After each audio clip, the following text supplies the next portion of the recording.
and Bridger.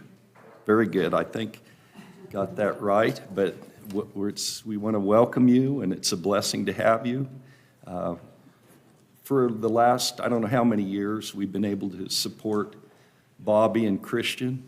And we asked Bobby to give a report on what he's doing and whatever else he wants to do, whether it's a devotion if he wants, or whatever he wants to do, or ask questions later, or however that goes, we'll just take it. I think there's more might trickle in yet, but we're going to go ahead and get started. I'd like to open in prayer first.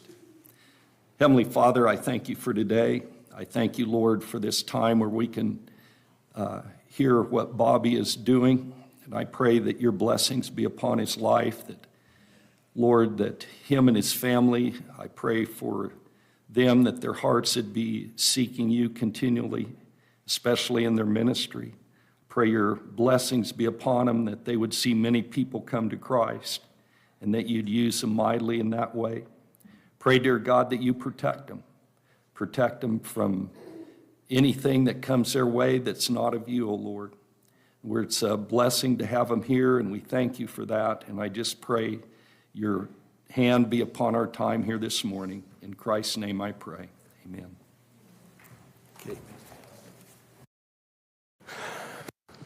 All right. I have it on. I don't know if you can got me. Got me? Okay. Can you hear me all right? Okay. Yeah. Hi, I'm Bobby Rainbolt. I actually grew up in this church. My parents, Paul and Kathy, moved to St. Francis in 1991 from central Nebraska, and we got involved with this church before this addition was here. And we had, then we dug the hole, made the foundations here, and then I remember in the basement down there, you would have to walk through we'd cut a hole in that wall, right? The old basement wall, and we'd cut a hole, and we would play in the dirt down here, like right underneath here. So, yeah, and then we would usually have football games over here at the Methodist Church with the Swihart boys, the Gable boys, the Jenkin boys, and so a lot of good memories right here. And so it's a joy to be here with you guys. My wife, Alexandra, she's originally from Jetmore. We've been married 16 years. And then Hope, here, raise your hand. Yeah, you're going to get embarrassed right now. And then Bridger, Hope is almost 11. She'll turn 11 next month. Bridger just turned 9 back in June. And then Brooks, raise your hand, Brooks. Brooks is 5. We had lots of baseball this summer. We live in Windsor, Colorado, just outside of Fort Collins. And I have served with Cru since September of 2005, so 21 years, and have lived in Fort Collins, Windsor area the whole time. But about 12 years ago, actually about 13 years ago, I switched over to the ROTC ministry of Cru called Valor, and I'll tell a little bit of that story leading into it. And then in 2018, my wife switched from the Cru ministry to Athletes in Action, and so all of those are underneath Cru, like it's like a big umbrella, and these are just a couple ministries underneath Cru. Her job with Athletes in Action, as you can see, this is at CSU Stadium. And every year she puts on, it's called the Ultimate Training Camp. And it's a camp for college athletes that come nationwide. And what they do is they help teach these college athletes how to integrate faith and sport, helping them understand that their sport isn't their identity, that actually God has called them to a bigger, deeper identity and the goodness and security of his love. And it's awesome. Like, you can go the next one, I think. 240 athletes this year is the largest one that they've done at CSU before. And so they get to, it's called the special. It's a 20-hour competition. All the athletes, it mirrors the last 20 hours of Jesus' life before the crucifixion. And so they compete, and then there's principles that the athletes are taught through the competition. And the idea is to help them understand that suffering, even in the midst of a good competition, is a mirroring Jesus' suffering, so that then you can persevere through that kind of suffering. You can go to the next too.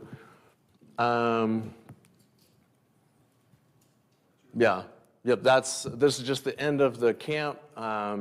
They saw 60 people either come to faith or recommit their lives to faith. It was a huge number. 60 athletes out of the 240 either make a first-time commitment or recommit their lives to faith. This year it was an amazing time. It's always awesome too, because our kids get to see it, and like as little kids, a college athlete is maybe the coolest person in the world. So for them to get to watch other people worship Jesus.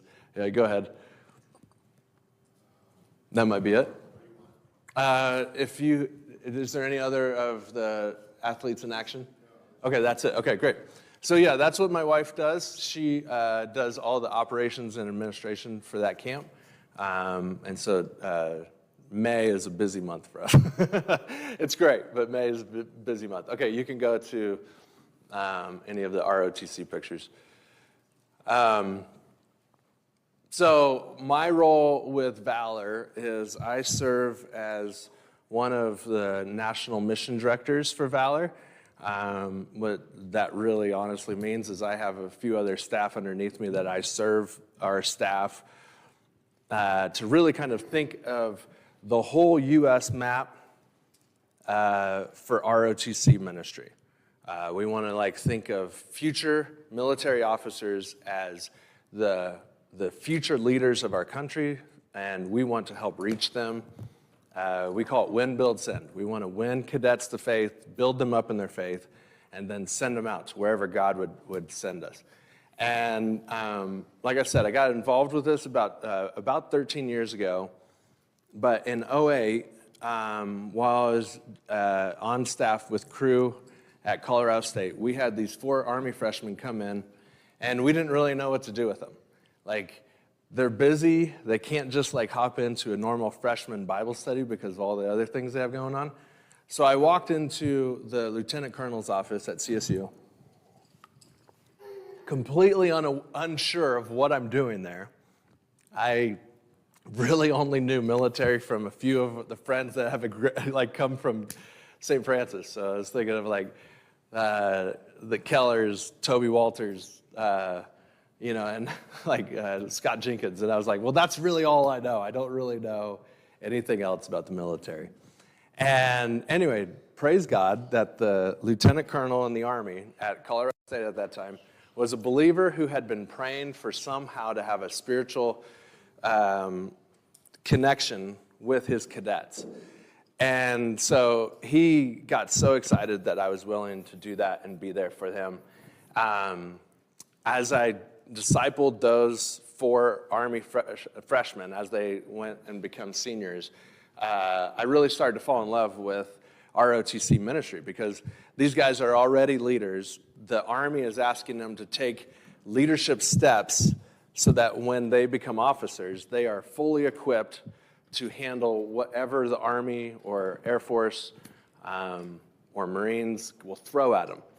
And so right around that time in 2009, the Army was recognizing that they had a major gap as far as morale and helping the people in the Army be able to handle either coming back from deployments or being able to integrate as a whole person back into their own marriages, family life, all of that.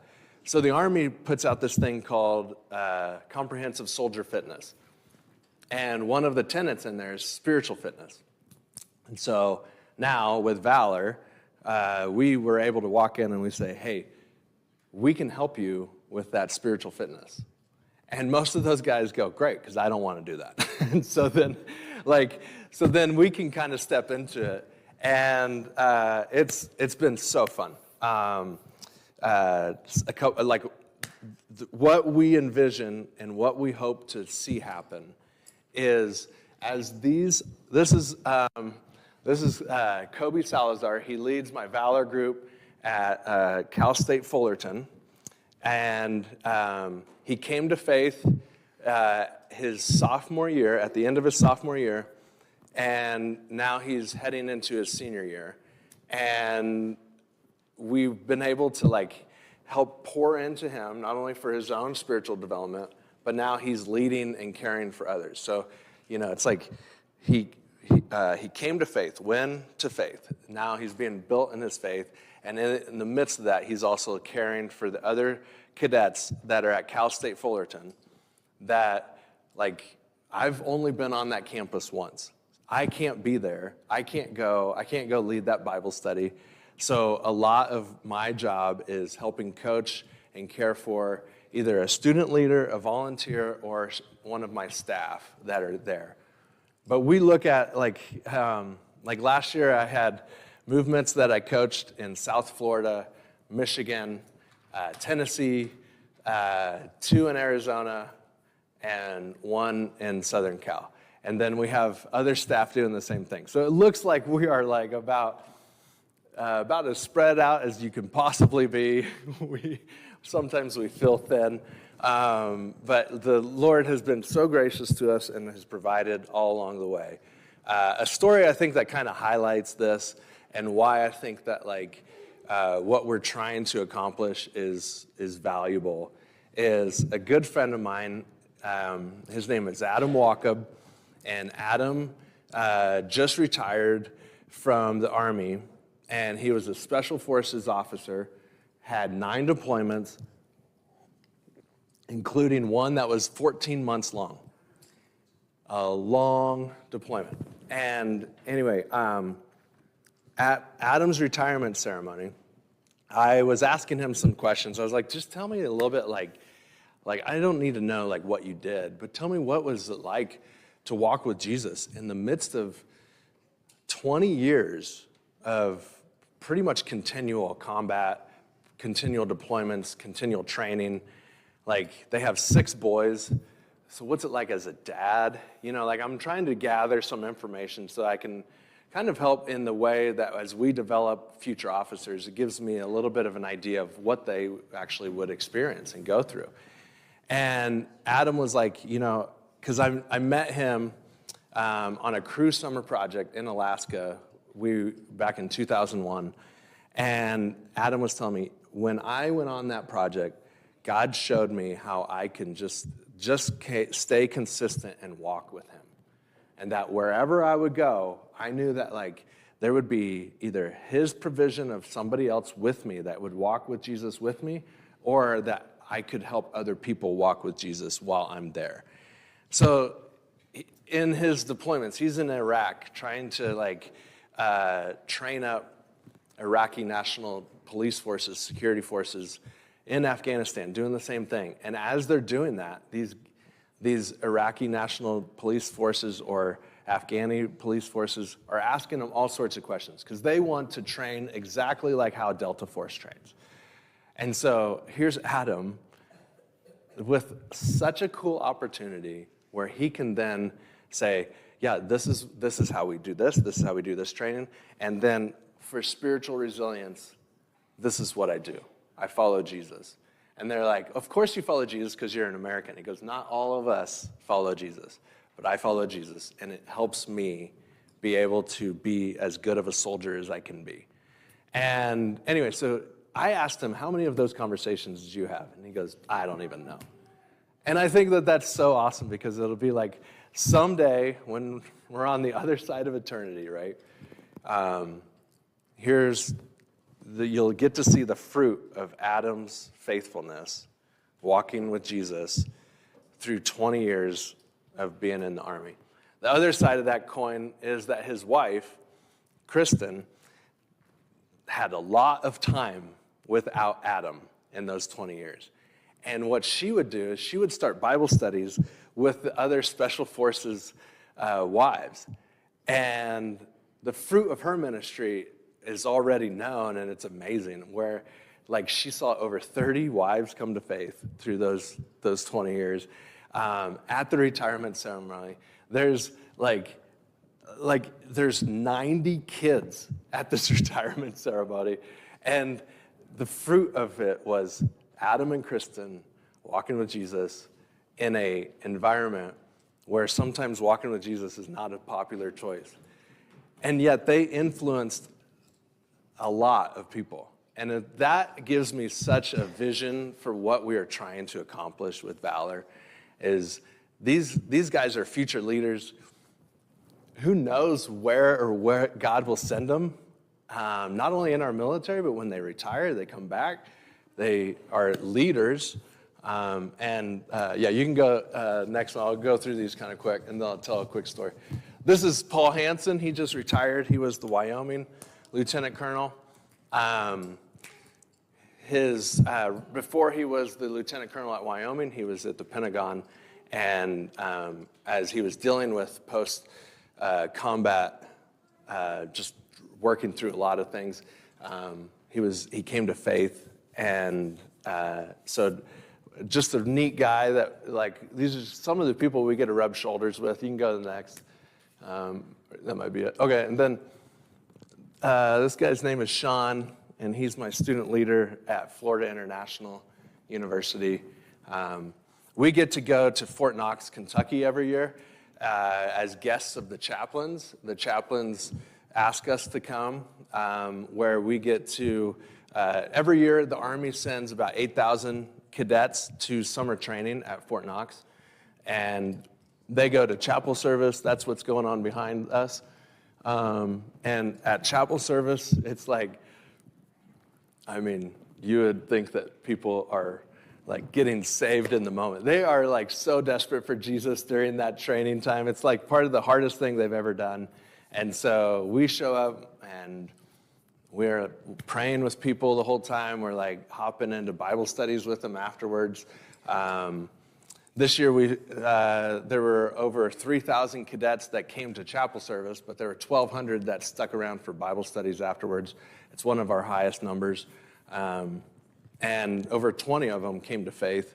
And so, anyway, that's just kind of a glimpse of it. I was, thinking of what I wanted to share with you guys. And one of the things I was thinking about is missions. Like, why does God send us on missions? Why do we have missions? I think, like, sometimes I can get in a thought that, like, why does God have us do missions when he could have just, like, revealed himself right away? Like Romans 1, right? Like, one of the first things he says is that everyone is without an excuse for knowing that there is a God because he reveals it throughout creation. So we're supposed to see creation, and you go, there's a God. But yet that's general revelation, and there's another word for it, like when there's actually coming to faith, and that would be specific revelation. And specific revelation is really kind of thinking about the saving power of confessing with our mouth that Jesus is Lord and believing in our hearts that then we shall be saved. So that's the specific revelation. So, but it's again, why missions? Like, why can't, like, Jesus just snap his fingers, show up in a person's life right then? Why does he ask us to be the bearers of witness, to be the bearers of his message? So as you think of that, this is a little bit kind of fun. So you can answer. This is not, I don't have all the answers. But yeah, like, when you think of a missionary, who's the one from the Bible that first kind of comes to mind? Paul. Yeah, good one. Yeah. What about a famous Old Testament one? What's one that comes to mind when you think Old Testament missions? Anyone? Isaiah? Yeah, actually, that's true. Yeah. I was thinking Jonah.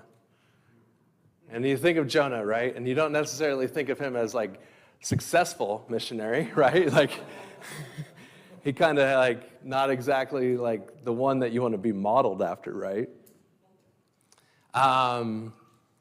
But I think that like all of us can relate to Jonah because he's so human.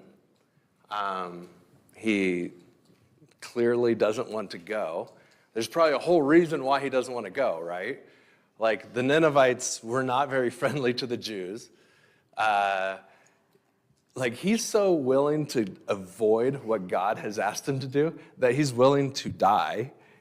Like he's like, I don't even want to go to Nineveh. I'd rather die in the boat.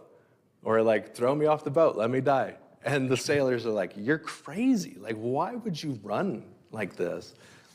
Any other, what other thoughts about Jonah kind of like make you kind of chuckle and laugh? Any other?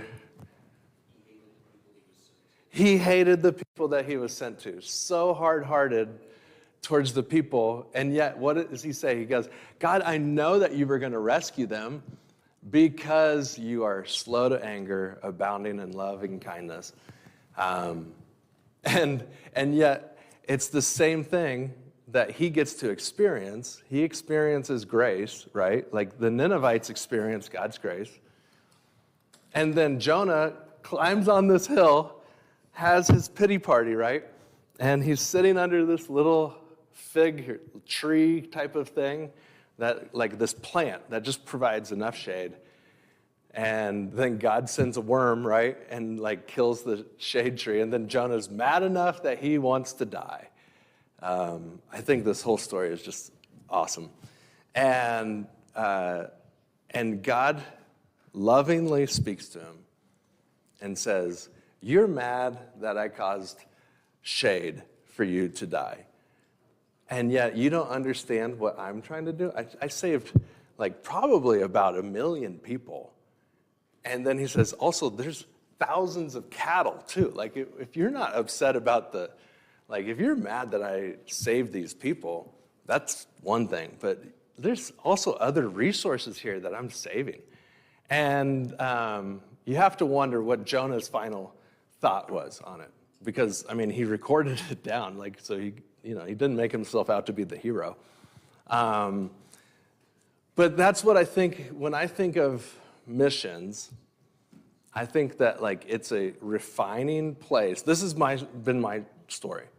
It's a refining place that the Lord has put me in that like there's been people groups I haven't really enjoyed being around, to be honest.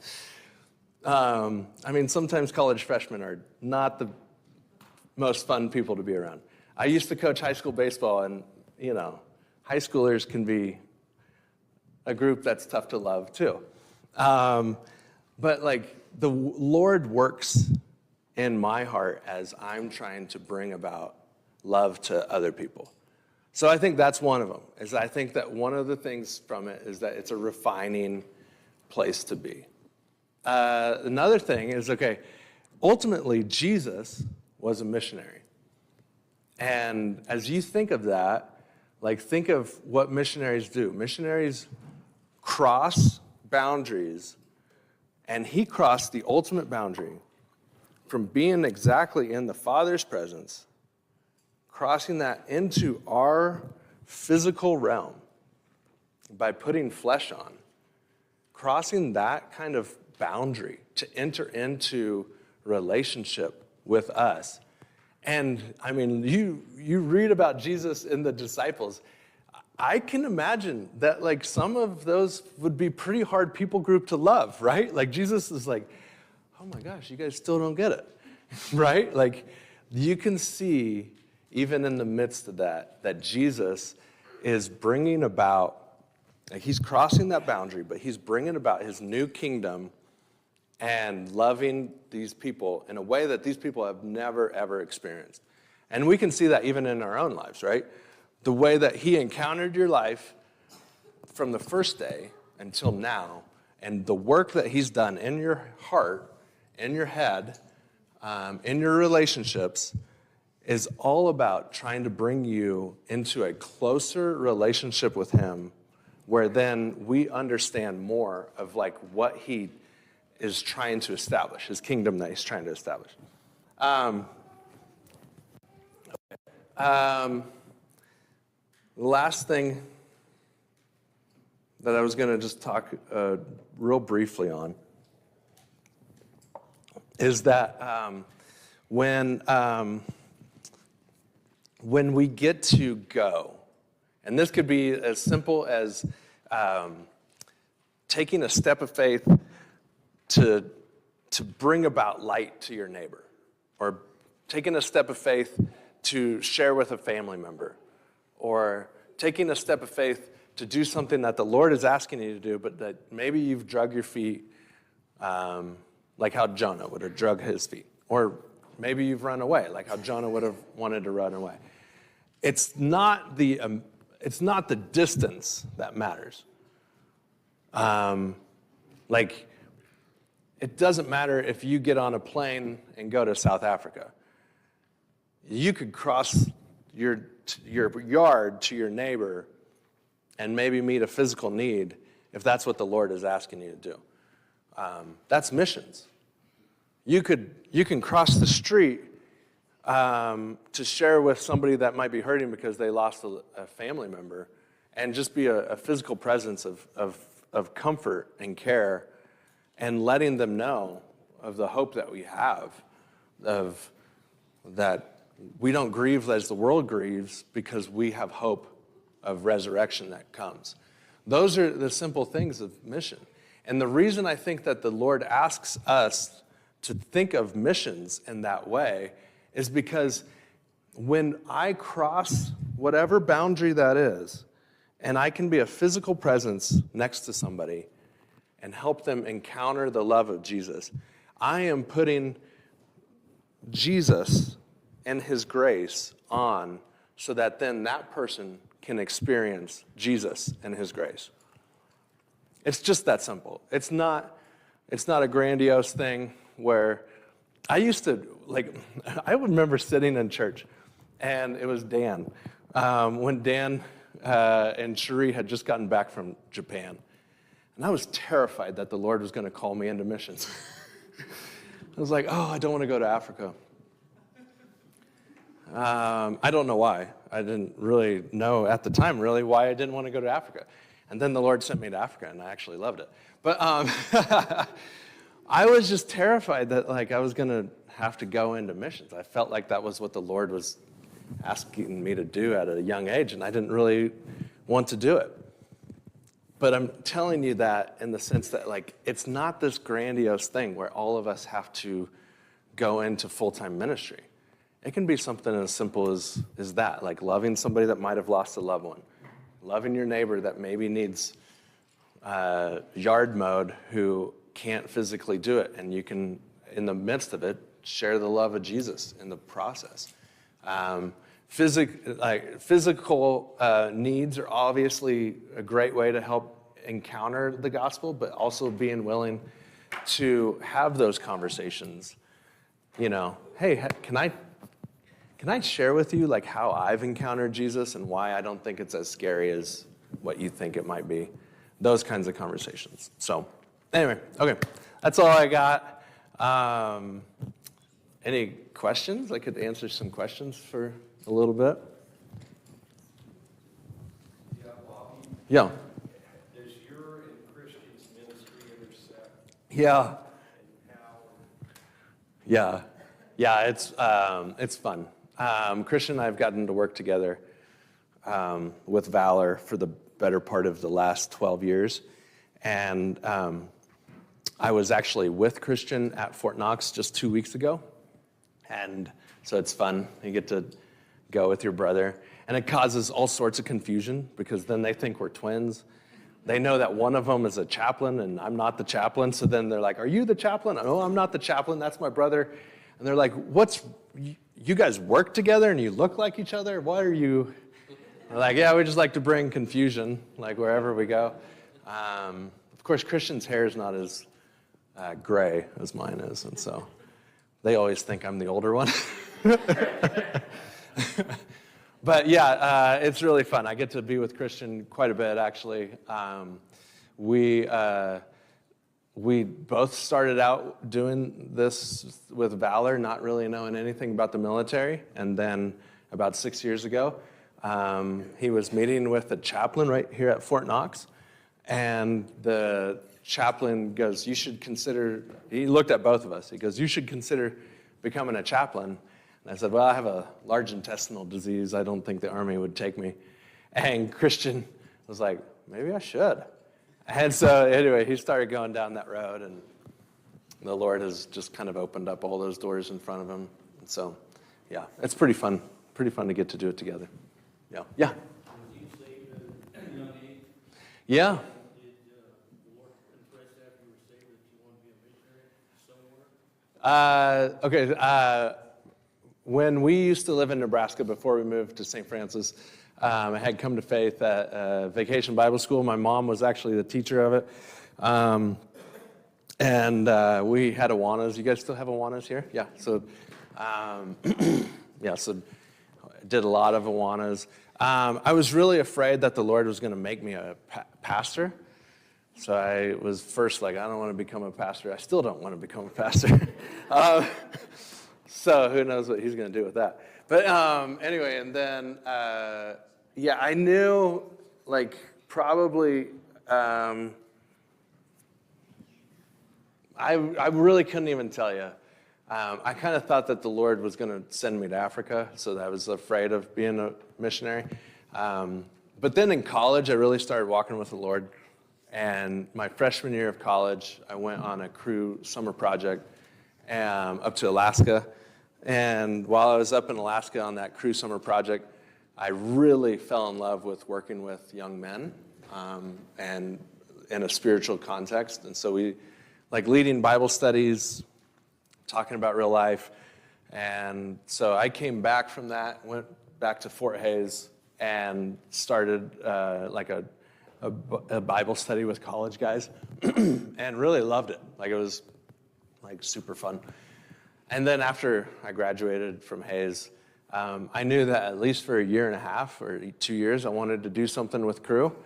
And so I was actually going to spend a year in Spain, but the week before I was supposed to fly out to Spain, I got really sick with my ulcerative colitis. And so it was like the Lord just closed that door and rerouted me to Colorado State. And and it's been great, because then at Colorado State, just have some really great friendships of people that I've worked with for 20 plus years, that we still all work together. And so it almost feels like a family of doing it together. In fact, with Valor, we call it Friends on Mission. That's what we want to be known as. Like, our Valor staff, we want to be friends on mission. And so as we all try to go and reach this people group of future officers, we're thinking of how can we take this ministry of Win, Build, Send to reach these people, but to do it in a friend environment, that we're going to do it together. We're going to work hard. We're going to get everything done, but we're going to be friends.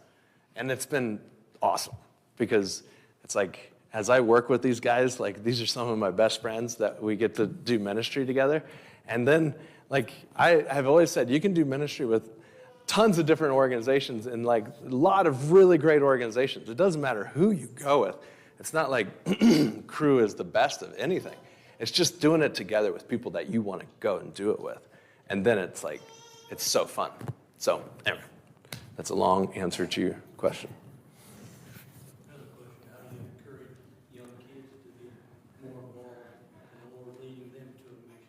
Yeah, I think a lot of it really honestly is,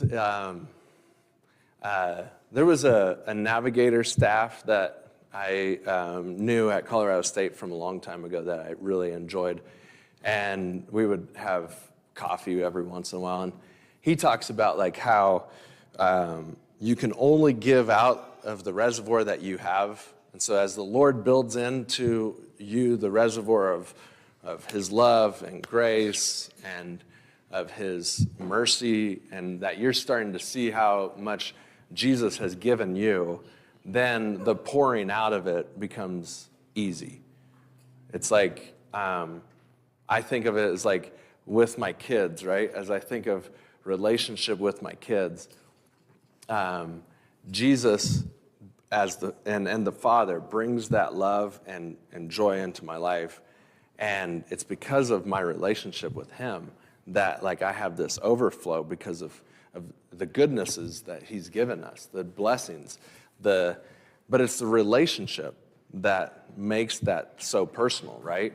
And so hopefully, don't answer kids, but hopefully the love that I am able to help give to our kids, it overflows into who they are and how they develop in their character. So.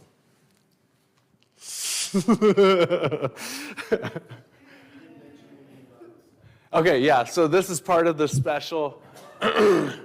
This is Horsetooth Reservoir, just to the west of Fort Collins.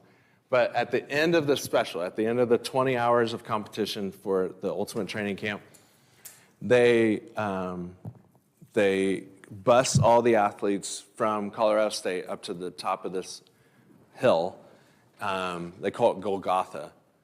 And it's kind of a solemn moment. So all the athletes are gathered up there. They give them a 2x4. They talk about like Jesus' final breath and the last moments on the cross. And then the athletes with their 2x4 walk down to the bottom of the hill. It's probably about a 300-foot elevation gain. And anyway, and then they bring the cross back up. And it just kind of symbolizes completion. Jesus completing the task at which he was called for. And so then at the top of that hill, it's a really sweet moment. They all kind of worship together as they all finish. And they cheer each other on. It's pretty cool.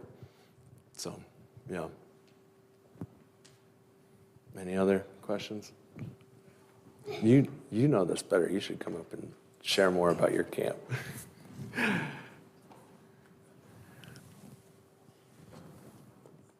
Well, I really appreciate you guys. Yeah, people in this room have supported me for 21 years. That's no small thing. I run out of words to tell you guys how grateful I am for you guys. I want you to know it means a lot to us. We say this, but we mean it. Like, we can't do this work without you.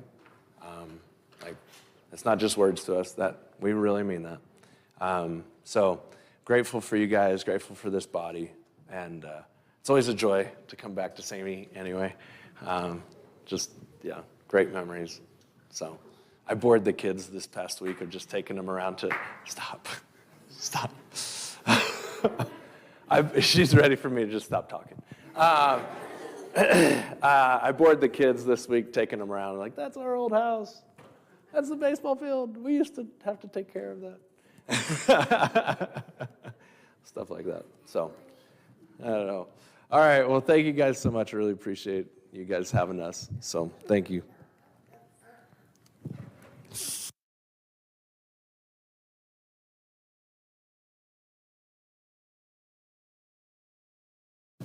A little bit of time before our service starts, so if you want to ask